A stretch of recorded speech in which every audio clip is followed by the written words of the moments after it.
गोदान पाठ 12। ऐसे असाधारण कांड पर गांव में जो हलचल मचना चाहिए था वह मचा और महीनों तक मचता रहा।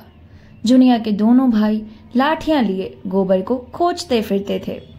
भोला ने कसम खाई कि अब ना जुनिया का मुंह देखेंगे और ना इस गांव का। होरी से उन्होंने अपनी सगाई की जो बातचीत की थी वह अब टूट गई थी। अब वह अपनी गाय के दाम लेंगे और नकद, और इसमें विलंब हुआ तो होरी पर दावा करके उसका घर द्वार सभी नीलाम करा लेंगे। गांव वालों ने होरी को जाति बाहर कर दिया। कोई उसका हुक्का नहीं पीता, न उसके घर का पानी पीता है। पानी बंद कर देने की कुछ बातचीत थी, लेकिन धनिया का चंडी रूप सब देख चुके थे, इसलिए किसी को आगे आने की हिम्मत ना पड़ी। धनिया ने सबको सुना सुना कर कह दिया। किसी ने उसे पानी भरने से रोका तो उसका और अपना खून एक कर देगी। इस ललकार ने सभी के पित्ते पानी कर दिए। सबसे दुखी है जुनिया, जिसके कारण यह सब उपद्रव हो रहा है, और गोबर की कोई खोज खबर न मिलना इस दुख को और भी दारुण बना रहा है। सारे दिन मुंह छिपाए घर में पड़ी रहती है। बाहर निकले तो चारों ओर से वाघवाड़ों की ऐसी वर्षा हो कि जान बचाना मुश्किल हो जाए। दिन भर घर के धंधे करती रहती है और जब अवसर पाती है तो रो लेती है। हर दम थर थर कांपती रहती है कि कहीं धनिया कुछ कह ना बैठे। अकेला भोजन तो नहीं पका सकती क्योंकि कोई उसके हाथ का खाएगा नहीं। बाकी सारे काम उसने अपने ऊपर ले लिया। गांव में जहां 4 स्त्री पुरुष जमा हो जाते हैं, यही कुत्सा होने लगती है। एक दिन धनिया हाट से चली आ रही थी कि रास्ते में पंडित दाता दीन मिल गए। धनिया ने सर नीचा कर लिया और चाहती थी कि कतरा कर निकल जाए, पर पंडित जी छेड़ने का अवसर पाकर कब चूकने वाले थे। छेड़ ही तो दिया। गोबर का कुछ संदेश मिला कि नहीं धनिया? ऐसा कपूत निकला कि घर की सारी मर्जात बिगाड़ दी। धनिया के मन में स्वयं ही यही भाव आते रहते थे। उदास मन से बोली, बुरे दिन आते हैं बाबा तो आदमी की मति मर जाती है, और क्या कहूं। दाता दीन बोले, तुम्हें इस दुष्टा को घर में न रखना चाहिए था। दूध में मक्खी पड़ जाती है तो आदमी उसे निकालकर फेंक देता है और दूध पी जाता है। सोचो कितनी बदनामी और जग घसाई हो रही है। वह कुलटा घर में ना रहती तो कुछ ना होता। लड़कों से इस तरह की भूल चूक होती रहती है। जब तक बिरादरी को भात ना दोगे, ब्राह्मणों को भोज ना दोगे, कैसे उद्धार होगा। उसे घर में ना रखते तो कुछ ना होता। होरी तो पागल है ही, तू कैसे धोखा खा गई। दाता दीन का लड़का माता दीन एक चमारन से फंसा हुआ था। इसे सारा गांव जानता था, पर वह तिलक लगाता था, पोथी पत्रे बाजता था, कथा भागवत कहता था, धर्म संस्कार कराता था। उसकी प्रतिष्ठा में जरा भी कमी नहीं थी। वह नित्य स्नान पूजा करके अपने पापों का प्रायश्चित कर लेता था।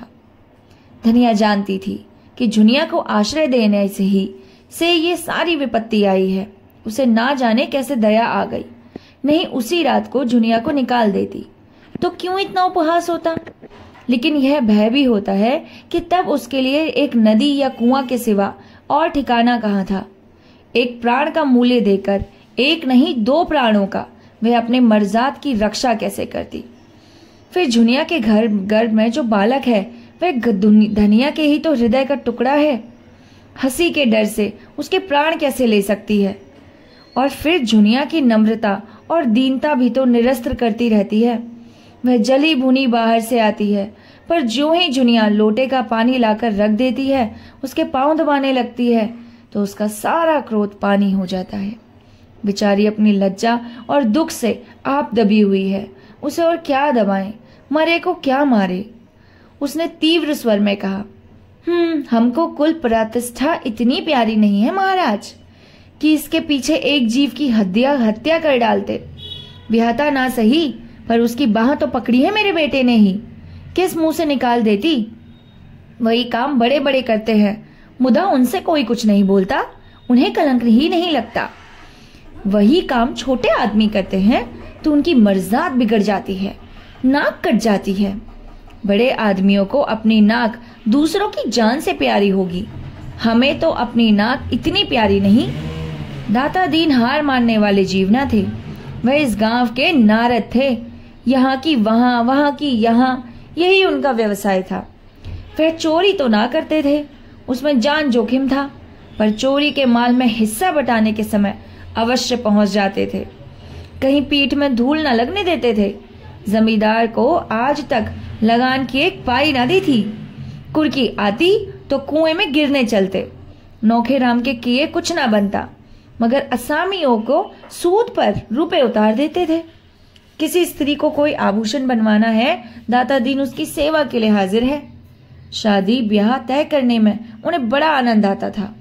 यश भी मिलता है, दक्षिणा भी मिलती है, बीमारी में दवा दारू भी करते हैं, झाड़ फूक भी करते हैं, जैसी मरीज की इच्छा हो। और सभा चतुर इतने हैं कि जवानों में जवान बन जाते हैं, बालकों में बालक और बूढ़े में बूढ़े। चोर के भी मित्र हैं और साहूकार के भी। गांव में किसी को उन पर विश्वास नहीं है, पर उनकी वाड़ी में कुछ ऐसा आकर्षण है कि लोग बार बार धोखा खाकर भी उन्हीं की शरण में जाते हैं। सर की दाढ़ी हिलाकर बोले, यह तो ठीक कहती है धनिया, धर्मात्मा लोगों का यही धर्म है, लेकिन लोक रीति तो निभा करना ही पड़ता है ना। इसी तरह एक दिन लाला पाटेश्वरी ने होरी को छेड़ा। वे गांव में पुण्यात्मा मशहूर थे। पूर्णमासी को नित्य सत्यनारायण की कथा सुनते और पटवारी होने के नाते खेत बेगार में जुतवाते थे, सिंचाई बेगार में करवाते थे, असामियों को एक दूसरे से लड़ाकर रकमे मारते थे। सारा गांव उनसे कांपता था। गरीबों को 10-10, 5-5 कर्ज देकर उन्होंने कई हजार की संपत्ति बना ली थी। फसल की चीजें असामियों से लेकर कचहरी और पुलिस की अमलों को भेंट करते थे। इससे इलाके भर में उनकी अच्छी धाक थी। अगर कोई उनके हत्थे नहीं चढ़ा तो वह दरोगा गंडा सिंह थे, जो हाल ही में इस इलाके में आए थे। परमार्थी भी थे। बुखार के दिनों में सरकारी कुनैन बांटकर यश कमाते थे। कोई बीमार आराम हो तो उसकी कुशल पूछने अवश्य जाते थे। छोटे मोटे झगड़े आपस में ही तय करा देते थे। शादी ब्याह में अपनी पालकी, कालीन, महफिल के सामान मांगनी देकर लोगों को उबार कर देते थे। मौका पाकर ना चूकते थे, पर जिसका खाते थे उसका काम भी करते थे। बोले, तुमने ये क्या रोग पाल लिया होरी? होरी ने पीछे मुड़कर देखा। तुमने क्या कहा लाला? मैंने सुना नहीं। पटेश्वरी पीछे कदम बढ़ाते हुए बराबर आकर बोले, यही कह रहा था कि धनिया के साथ क्या तुम्हारी बुद्धि भी घास खा गई है? जुनिया को क्यों नहीं उसके बाप के घर भेज देते? सेंत मेंत में अपनी हंसी करा रहे हो। ना जाने किसका लड़का लेकर आ गई, तुमने घर में बैठा लिया। अभी तुम्हारी 2-2 लड़कियां बिहाने को बैठी हुई हैं। सोचो कैसे बेड़ा पार होगा। इतनी बड़ी गलती कैसे कर सकते हो तुम? होरी ने इस तरह की आलोचनाएं और शुभकामनाएं सुनते सुनते तंग आ गया था। खिन्न होकर बोला, मैं ये सब समझता हूं लाला, लेकिन तुम ही बताओ मैं क्या करूं? मैं जुनिया को निकाल दूं तो भोला उसे रख लेंगे। अगर वो राजी हो तो मैं आज उनके घर पहुंचा दूं। अगर तुम उन्हें राजी कर दो तो तुम्हारा जन्म भर तुम्हारा अवसान मानूं। मगर वहां तो उनके दोनों लड़के खून करने पर उतारू हो रहे हैं। फिर मैं उसे कैसे निकाल दूं? एक तो नालायक आदमी मिला कि उसकी बाह पकड़कर दगा दे गया। मैं भी निकाल दूंगा तो इस दशा में वह कड़ी मेहनत मजूरी भी तो ना कर सकेगी। कहीं दूर धस मरी तो अपराध लगेगा। रहा लड़कियों का ब्याह तो भगवान सबके मालिक है। जब समय आएगा कोई ना कोई रास्ता निकल ही आएगा। लड़की तो हमारी बिरादरी में आज तक कभी कुंवारी नहीं रही। बिरादरी के डर के हत्यारे का काम नहीं कर सकता। होरी नम्र स्वभाव का आदमी था। सदा सर झुकाकर चलता और 4 बातें गम खा लेता था। हीरा को छोड़कर गांव में उसका अहित ना चाहता था कोई भी, पर समाज इतना बड़ा अनर्थ कैसे सह ले। उसकी मुठ मुर्दी तो देखो कि समझाने पर भी नहीं समझता। स्त्री पुरुष दोनों जैसे समाज को चुनौती दे रहे हैं कि देखे कोई उनका क्या कर लेता है। तो समाज भी दिखा देगा कि उसकी मर्यादा तोड़ने वाले सुख की नींद नहीं सो सकते। उसी रात को इस समस्या पर विचार करने के लिए गांव के विधाताओं की बैठक हुई। दाता दीन बोले, मेरी आदत किसी की निंदा करने की नहीं है। संसार में क्या क्या कुकर्म नहीं होता, अपने से क्या मतलब। मगर वह लड़की धनिया तो मुझसे लड़ने पर उतारू हो गई। भाइयों का हिस्सा दबाकर हाथ में 4 पैसे हो गए तो अब कुपच के सिवा और क्या सूझेगी। नीच जात, जहां पेट भर रोटी खाई और टेढ़े चले, इसी में तो सरतारों में कहा है, नीच जात लछियाए अच्छा। पटेश्वरी ने नारियल का कश लगाते हुए कहा, यही तो उसमें बुराई है कि 4 पैसे देखे और आंखें बदली।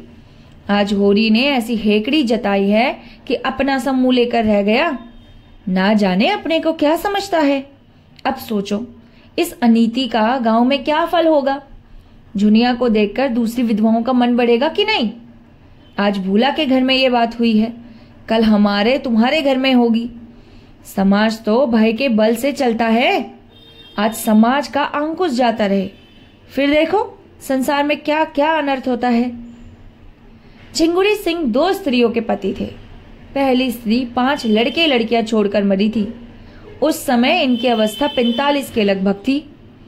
पर आपने दूसरा ब्याह किया और जब उससे कोई संतान ना हुई तो तीसरा ब्याह कर डाला। अब इनकी 25 की अवस्था थी और 2 जवान पत्नियां घर में बैठी हुई थी। उन दोनों ही के विषय में तरह तरह की बातें फैल रही थी, पर ठाकुर साहब के डर से कोई कुछ ना कह सकता था। कहने का अवसर भी तो हो। पति की आड़ में सब कुछ जायज है, मुसीबत तो उसको है जिसे कोई आड़ नहीं। ठाकुर साहब स्त्रियों पर बड़ा कठोर शासन करते थे और उन्हें यह घमंड था कि उनकी पत्नियों का घूंघट किसी ने न देखा होगा। मगर घूंघट की आड़ में क्या होता है यह उन्हें क्या खबर। बोले, ऐसी औरत का तो सर काट ले। होरी ने इस उल्टा को घर रखकर समाज में विष बोया है। ऐसे आदमी को गांव में रहने देना सारे गांव को भ्रष्ट करना है। राय साहब को इसकी सूचना देनी चाहिए। साफ साफ कह देना चाहिए कि अगर गांव में यह अनीति चली तो किसी की आबरू सलामत न रहेगी। पंडित नोखेराम कारकुन बड़े कुलीन ब्राह्मण थे। इनके दादा किसी राजा के दीवान थे, पर अपना सब कुछ भगवान के चरणों में भेंट करके साधु हो गए थे। इनके बाप ने भी राम नाम की खेती की उम्र काट दी। नौखेराम ने भी वही भक्ति तरके में पाई थी। प्रातःकाल पूजा पर बैठ जाते और 10 बजे तक बैठे राम नाम लिखा करते। मगर भगवान के सामने से उठते ही उनकी मानवता इस अवरोध से विकृत हो जाती। उनके मन, उनके वचन और कर्म सभी अलग हो जाते। इस प्रस्ताव में उनके अधिकार का अपमान होता था। फूले हुए गालों में धसी हुई आंखें निकालकर बोले, इसमें राय साहब से क्या पूछना। मैं जो चाहूं कर सकता हूं। लगा दूं 200 रुपए का डांड। आप गांव छोड़कर भागेगा। इधर बेतकलीफी दायर किए जाता हूं। पटेश्वरी ने कहा, मगर लगान तो बेबाक कर चुका है। झिंगुरी सिंह ने समर्थन किया, हाँ, लगान के लिए तो हमसे 30 रुपए लिए हैं। नोखेराम घमंड के साथ कहा, लेकिन अभी रिसीट तो नहीं दी। सबूत क्या है कि लगान बेबाक कर दिया। सर्वसम्मति से यही तय हुआ कि होरी पर 100 रुपए तवान लगा दिए जाए। केवल एक दिन गांव के आदमियों को बटोरकर उसकी मंजूरी लेने का अभिनव आवश्यक था। संभव था इसमें 10-5 दिन की देर हो जाती, पर आज ही रात को जुनिया को लड़का पैदा हो गया और दूसरे ही दिन गांव वालों की पंचायत बैठ गई। होरी और धनिया दोनों अपनी किस्मत का फैसला सुनने के लिए बुलाए गए। चौपाल में इतनी भीड़ थी कि कहीं तिल रखने की जगह न थी। पंचायत ने फैसला किया कि होरी पर 100 रुपए नकद और 30 मन अनाज का दंड लगेगा। धनिया भरी सभा में रूंधे हुए कंठ से बोली, पंचो, गरीब को सताकर सुख न पाओगे, इतना समझ लेना। हम तो मिट जाएंगे, कौन जाने इस गांव में रहे या ना रहे, लेकिन मेरा शराब तुमको जरूर ले डूबेगा। मुझसे इतना कड़ा जरिमाना इसलिए लिया जा रहा है कि मैंने अपनी बहू को क्यों रखा अपने घर में, क्यों उसे घर से निकालकर सड़क के भिखारन नहीं बना दिया। यही न्याय है। पटेश्वरी बोले, तेरी बहू नहीं है, हरजाई है। होरी ने धनिया को डांटा, तू क्यों बोलती है धनिया? पंच में परमेश्वर रहते हैं, उनका जो न्याय है वह सर आंखों पर। अगर भगवान की यही इच्छा है कि हम गांव छोड़कर भाग जाए तो हमारा क्या बस। पंचो, हमारे पास जो कुछ भी है वह अभी खलिहान में है, एक दाना भी घर नहीं आया। जितना चाहो ले लो, सब लेना चाहो सब ले लो, हमारा भगवान मालिक है। जितनी कमी पड़े उसमें हमारे दोनों बैल ले लेना। धनिया दांत कटाकर बोली, मैं एक दाना का अनाज न दूंगी, ना एक कौड़ी डांड। जिसमें बूता हो चलकर मुझसे ले। अच्छी दिल लगी है, सोचा होगा दंड के बहाने सब जायदाद ले लो और नजराना दूसरों को दे दो। बाग बगीचा बेचकर मजे से तल मारो। धनिया के जीते जी ये नहीं होने का, और तुम्हारी लालसा तुम्हारे मन में ही रहेगी। हमें नहीं रहना बिरादरी में। बिरादरी में रहकर हमारी मुकुट ना हो जाएगी। अब भी अपने पसीने की खाते हैं, तब भी अपने पसीने की कमाई खाएंगे, कोई खिलाने ना आएगा। होरी ने सबके सामने हाथ जोड़कर कहा, धनिया तेरे पैरों पड़ता हूं, चुप रह। हम सब बिरादरी के चाकर हैं, उसे बाहर नहीं जा सकते। वह तो डांड लगाती है, उसे सर झुकाकर मंजूर कर। नक्कू बनकर जीने से तो गले में फांसी लगा लेना अच्छा है। आज मर जाएं तो बिरादरी ही तो इस मिट्टी को पार लगाएगी, बिरादरी ही तारेगी तो तरेंगे। पंचो, मुझे अपने जवान बेटे का मुख देखना नसीब ना हो। अगर मेरे पास खलिहान के अनाज के सिवा और कोई चीज हो, मैं बिरादरी से दगा ना करूंगा। पंचों को मेरे बाल बच्चों पर दया आए तो उनकी परवरिश करे, नहीं मुझे तो उनकी आज्ञा पालनी है।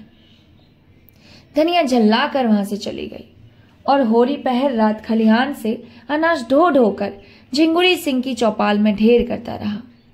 20 मन जौ था, 5 मन गेहूं, इतना ही मटर, थोड़ा सा चना और तेलहन।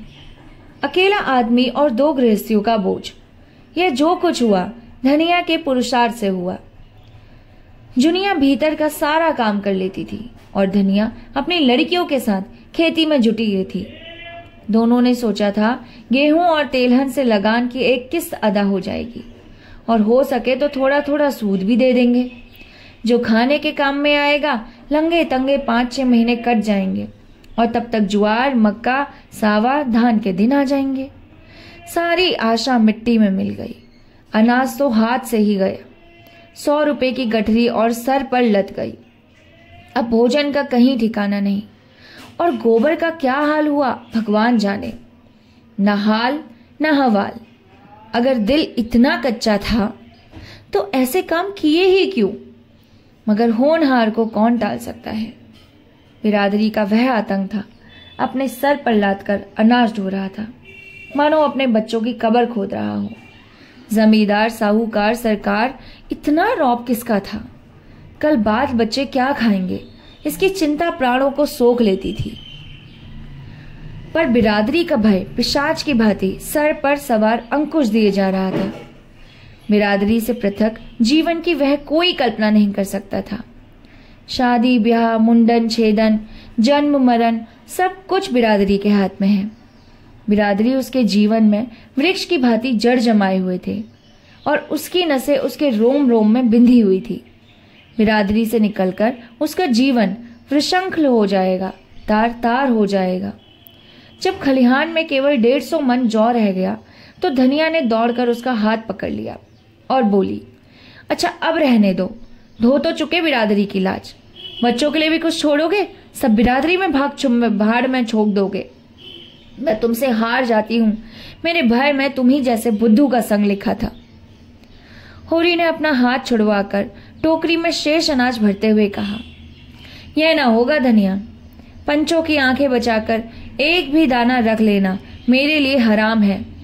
मैं ले जाकर सबका सब वहां ढेर कर देता हूं। फिर पंचों के मन में दया उपजेगी तो कुछ मेरे बाल बच्चों के लिए देंगे। नहीं, भगवान मालिक है। धनिया तिल मिलाकर बोली, यह पंच नहीं है, राक्षस हैं, पक्के राक्षस। हम सब हमारी जगह जमीन छीनकर माल बनाना चाहते हैं, हमें माल मारना चाहते हैं। डांट तो समझना है, ये सब एक बहाना है। समझाती हूं, पर तुम्हारी तो आंखें ही नहीं खुलती। तुम इन पिशाचों की दया से आशा रखते हो, सोचते हो 10-5 मन निकालकर तुम्हें दे देंगे। मुंह धो रखो। जब होरी ने ना माना और टोकरी सर पर रखने लगा तो धनिया ने दोनों हाथों से पूरी शिक्त के साथ टोकरी पकड़ ली और बोली, तो मैं तो इस ऐसे ले जाने ना दूंगी, चाहे तुम मेरी जान ही ले लो। मर मर कर हमने कमाया, पहर रात को सींचा, अगोरा इसलिए कि 5 लोग मूंछ पर ताव देकर भोग लगाए और हमारे बच्चे दान दान को तरसे। तुमने अकेले ही सब कुछ नहीं कर लिया है, मैं भी अपनी बच्चियों के साथ सती हुई हूं। सीधे से टोकरी रख दो, नहीं आज के लिए सदा के लिए नाता टूट जाएगा, कह देती हूं। होरी सोच में पड़ गया। धनिया के कथन में सत्य था। उसने अपने बाल बच्चों की कमाई छीनकर तावान देने का क्या अधिकार है? वह घर का स्वामी इसलिए है कि सब उसका पालन करे, इसलिए नहीं कि उसकी कमाई छीनकर बिरादरी की नजर में सुर्ख बने। टोकरी उसके हाथ से छूट गई। धीरे से बोला, तो ठीक कहती है धनिया, दूसरे के हिस्से पर मेरा कोई जोर नहीं। जो कुछ बचा है वह ले जा, मैं जाकर पंचों से कहे देता हूं। धनिया अनाज की टोकरी घर में रखकर अपनी दोनों लड़कियों के साथ पोते के जन्मोत्सव में गला फाड़ फाड़ कर सोहर गा रही थी, जिसमें सारा गांव सुन ले। आज ये पहला मौका था कि ऐसे शुभ अवसर पर बिरादरी की कोई औरत न थी। सौर से झुनिया ने कहला भेजा था, सोहर गाने का काम नहीं है, लेकिन धनिया कब मारने लगी? अगर बिरादरी को उसकी परवाह नहीं तो वह भी बिरादरी की परवाह नहीं करती।